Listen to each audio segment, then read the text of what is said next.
ಒಂದು ಗಿಡ ಅಷ್ಟು ಈಸಿಯಾಗಿ ಮರ ಆಗ್ಬಿಡಲ್ಲ ಸರ್ಕಾರ. ಅದು ಚಿಕ್ಕ ಗಿಡ ಆಗಿದ್ದಾಗ ದನ ಕರುಗಳ ಕಣ್ಣಿಗೆ ಬೀಳ್ದಂಗೆ ತಪ್ಪಿಸ್ಕೋಬೇಕು. ಜೋರ ಬೀಸೋ ಗಾಳಿ ಎದುರಿಗೆ ನಿಂತು ಹೋರಾಡಬೇಕು.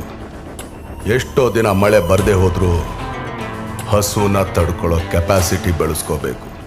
ಮರ ಕಡಿಯೋರು ಸಾವಿರಾರು ಸಲ ಬಂದು ಕಡಿದ್ರು ಮತ್ತೆ ಮತ್ತೆ ಬೆಳೆಯೋ ತಾಕತ್ತಿರಬೇಕು. ಆಗ್ಲೇ ಒಂದು ಗಿಡ ಹೆಮ್ಮರವಾಗಿ ಬೆಳೆಯೋಕೆ ಸಾಧ್ಯ.